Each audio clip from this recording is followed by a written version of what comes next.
Hey guys, before we begin today's video all about tapping our maple tree and some food storage I did yesterday, I do need to tell you that the maple tapping buckets and the hooks that were seen in today's video, I did receive for free in exchange for my honest review. All opinions are my own.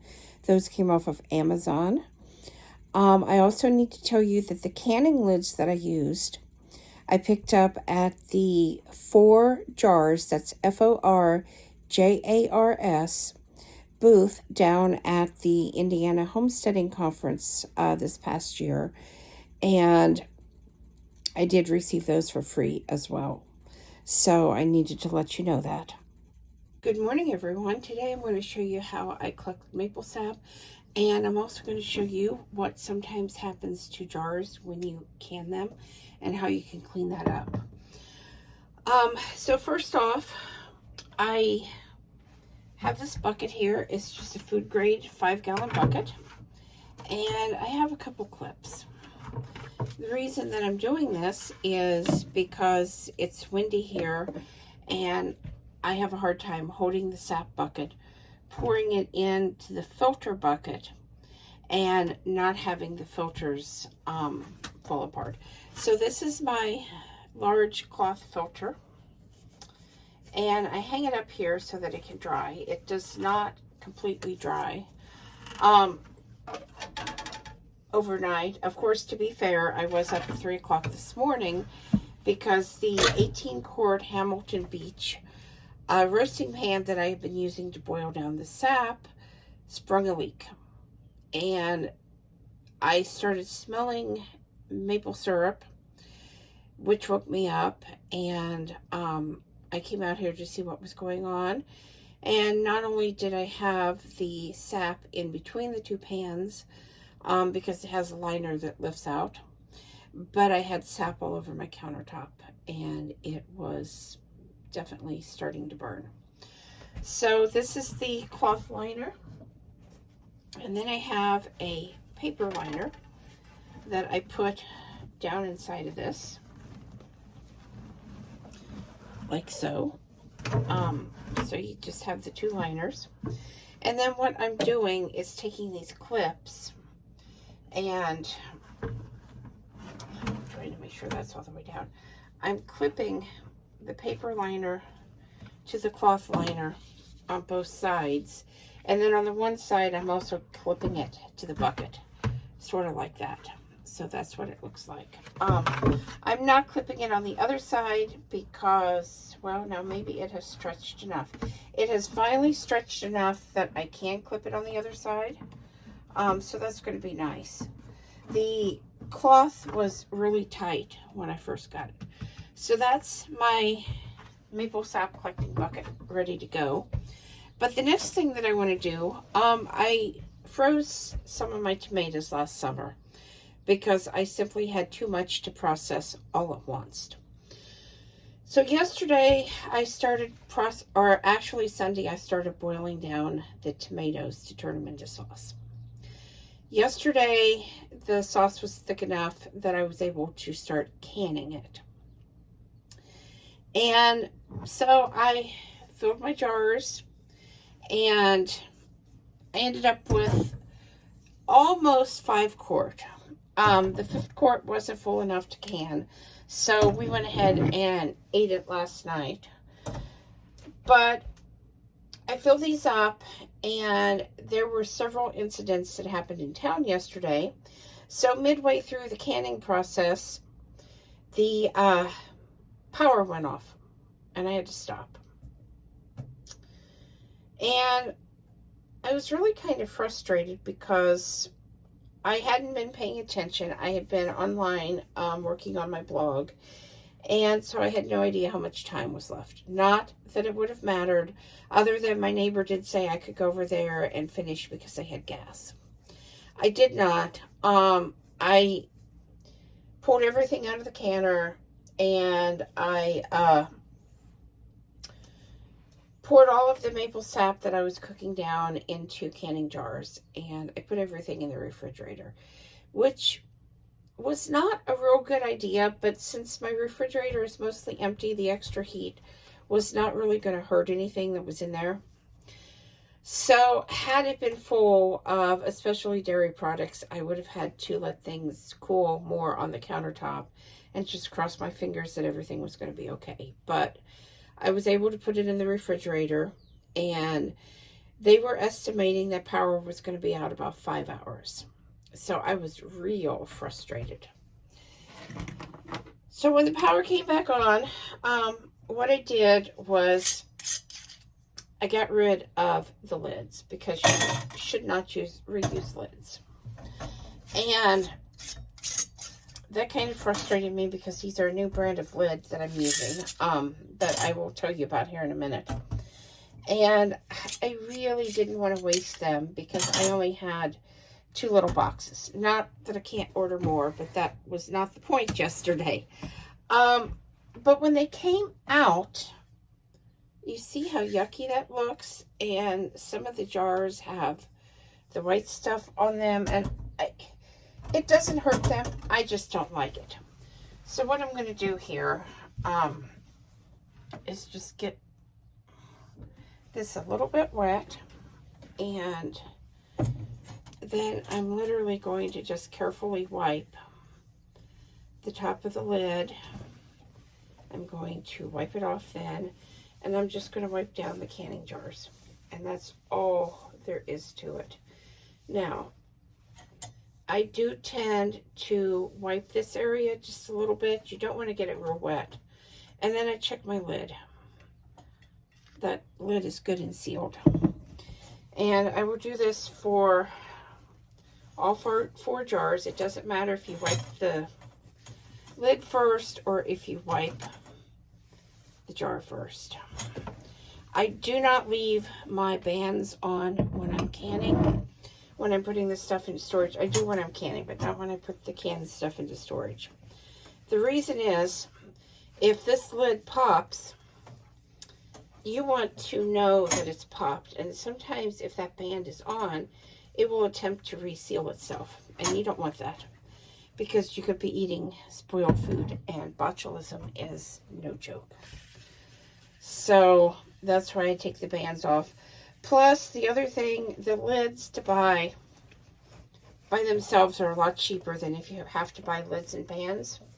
Now, it took me a little while to figure that out. But once I figured it out, I do want to recheck all of these. It still has a little bit of that stuff. And that is just hard water from where it boiled.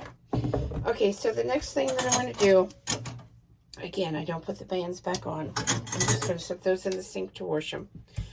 I want to put a date. Yesterday was the 7th, so 2/7 of 23. Better make that better. And I'm going to put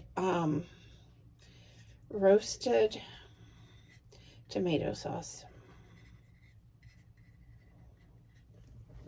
I'm just going to label those.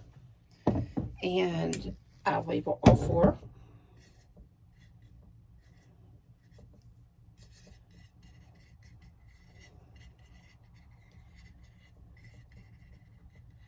And then I'll take these down into the basement and put them away for storage. Okay, so I told you I was trying some brand new canning lids. This is what they are. I heard about this brand down at the Homesteaders of Indiana conference. I had never heard of these lids. They are really popular among homesteaders. And I believe that this lid is just slightly heavier than the ball lids. Not by much. But I want you to look at the back of that. That has some nice sealing material on it.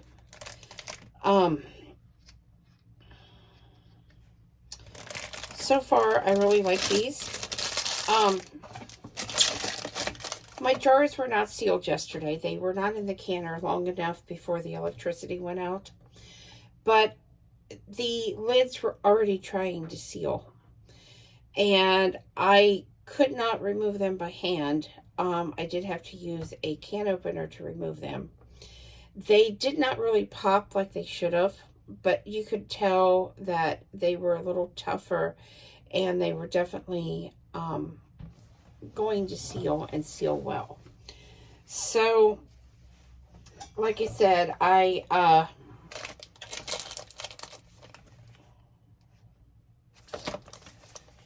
me see if I can read this story to you. On the side of the box, there's a story here. And it says, "We respect the art of canning, but something was missing. That something was the heart of it all. Truly unique and inspired canning products that represent what canning is all about. Family. We notice that family over the last generation has been missing from the canning and preserving industry. And we are here to say, let's bring it back. This is why we at the Denali Canning Company, I hope I said that right, are doing our part to create and curate the absolute best new canning products for our next generation of canning enthusiasts. Denali is a family, and from our family to yours, let's get canning." And that's right there on the side. So, like I said, it also has a list of uses here. And some of the things you can use canning lids for are meal prep, leftover food storage, drink holder drink prep.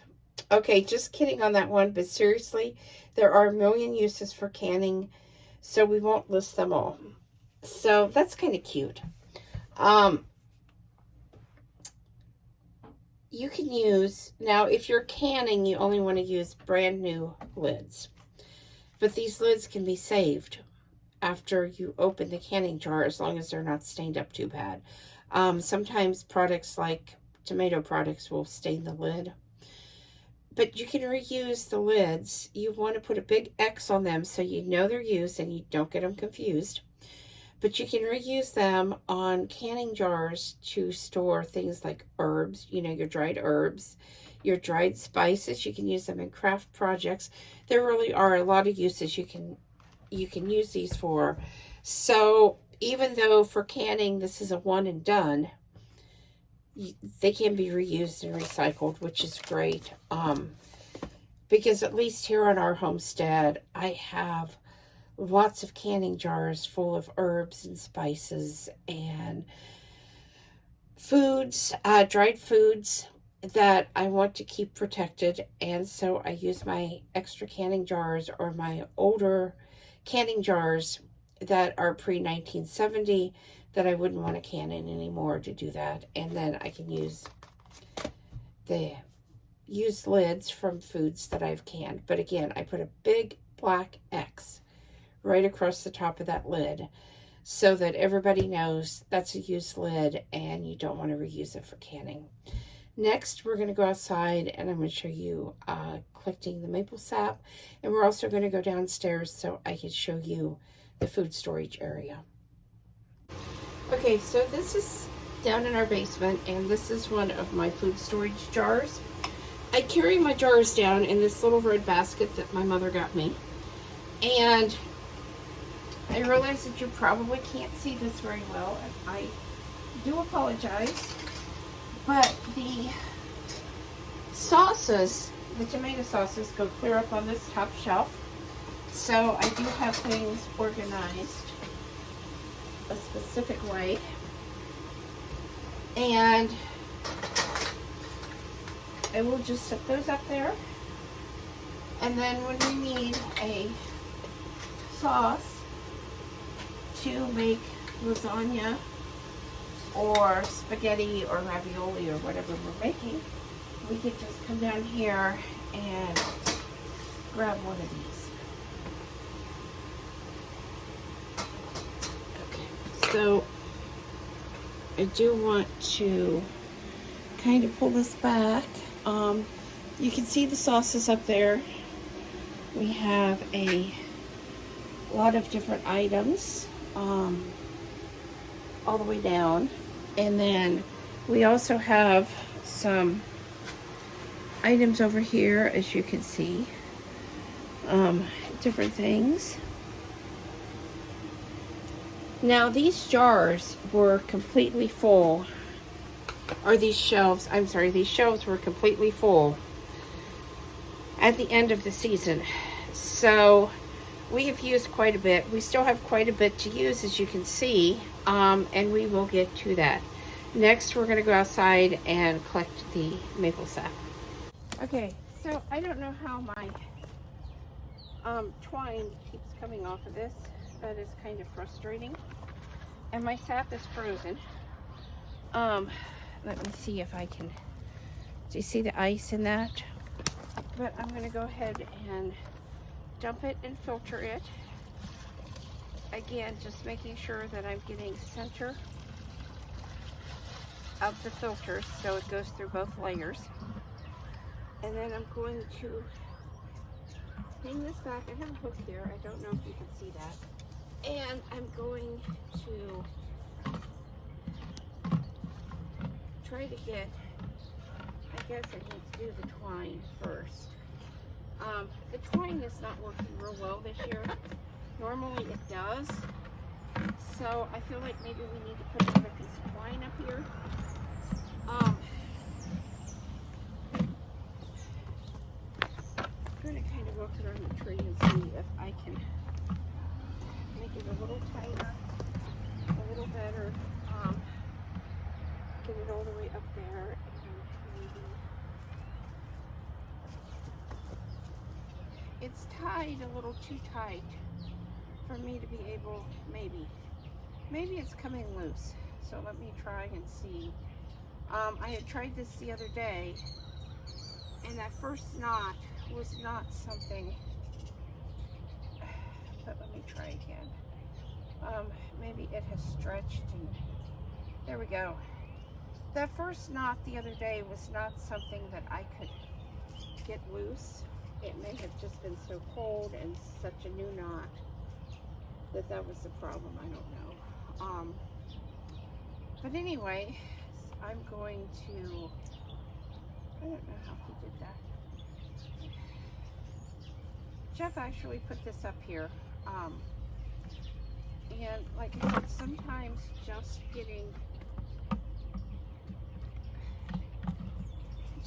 everything just so is not always an easy process.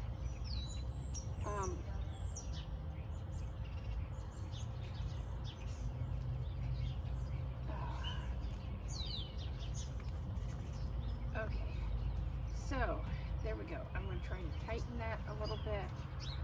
That's what happens when you twist it like that. It's actually loosening.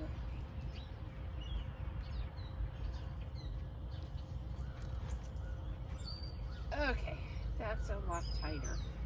Yesterday, the sap bucket actually blew off, and I was so excited because I was home, and I thought that I was going to collect a lot of sap, and that did not happen.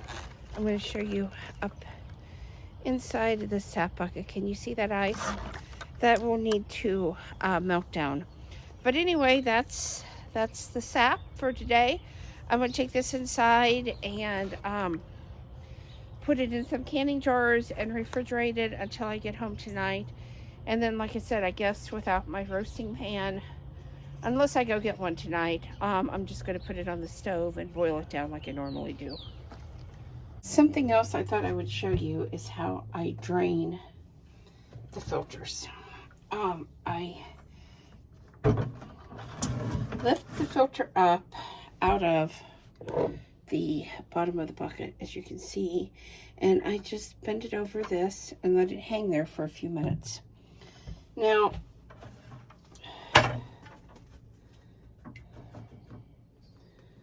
I'm going to set this aside, and I'm seeing a little bit of debris and stuff in the bottom of this that I'm not liking, and that doesn't normally happen. So what I'm going to do, I have these milk filters that I use for milking the goats with, and I have a funnel, So what I'm going to do is set the funnel on top of the canning jar, and like so. And I'm going to set the canning jar down in my sink. Again, I can't really get, I don't think, let me try.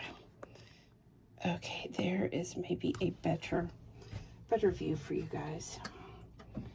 I'm going to carefully dump the sap into the canning jar through the filter. And you just have to kind of gauge, because you don't want to overfill your canning jar.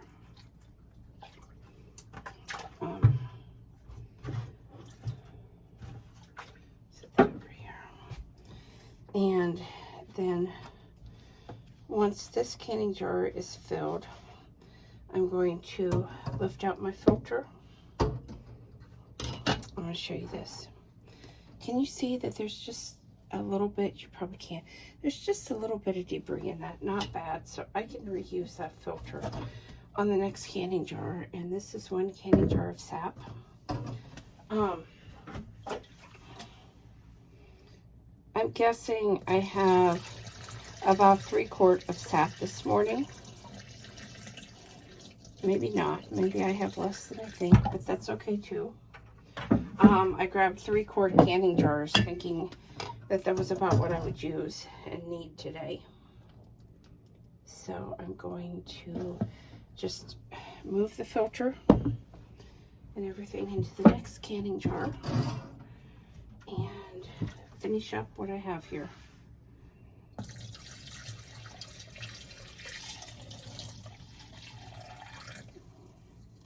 I poured that a little fast and some went out the edges.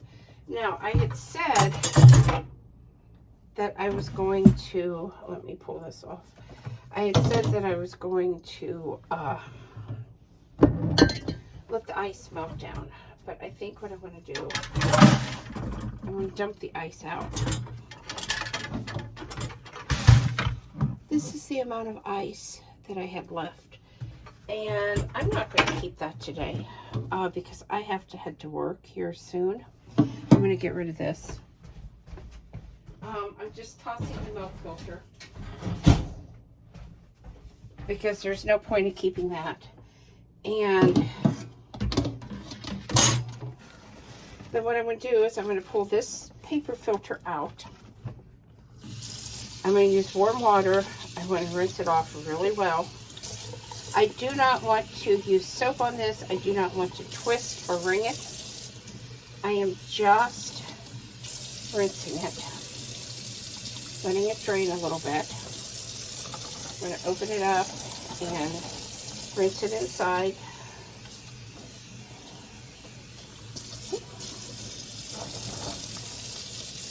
And I'm just going to hang that up to dry today. So I have a towel rack back here that I can hang it on and it will be dry by the time I come home to check sap this afternoon. Now I'm also going to do the same thing with this cloth filter. Again, I want to put my hand down in there and open that up inside so that we can rinse out anything that may be in there that does not need to be in here. Now, what I have found out the easiest way to do this, you see these loops? I am hanging this on a clothes hanger, just like you would clothing. And I'm actually using these little spots to put it in between. And then I'm just hanging it up above from my cabinet so that it can drain into the sink. Next, I'm going to go ahead and dump that ice. And I'm going to rinse out my bucket. Again, if there's been nothing but sap in this, I use hot water and I rinse it. And I don't worry too much about it. I'm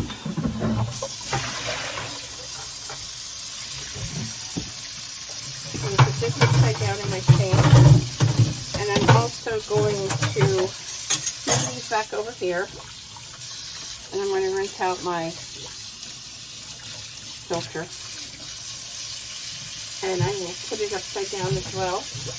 Now, I do want to check the bottom of my bucket for any mud, because a lot of times I end up dragging it across this filter and putting mud, and then I have to rewash the filter.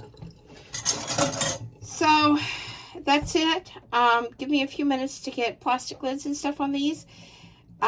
Maple sap. And then I'm going to show you the inside of the refrigerator and what we've collected so far since Sunday. Okay, so this is inside of our refrigerator. And what I wanted to show you here, the kind of golden color liquid in the canning jars, that is the sap that I was boiling down that was turning into syrup. And the clear is what I have collected today. So I do have that third one right back there, as you can see. But that's the difference in how the sap starts to look as it begins to turn from just regular sap into syrup. Like I said, I'm not going to have time to boil down anything else until this evening. And I do have to make a decision if I'm going to purchase another roasting pan, which I'm really thinking about, or if I'm just going to do it stovetop this year like I've done in the past. The big difference this year is I do have a full-time job, and so it's making things a little bit harder, but not impossible. So I hope you guys have enjoyed this video. Please subscribe, thumbs up, thumbs down, comments below. Thanks for watching, and have a great night.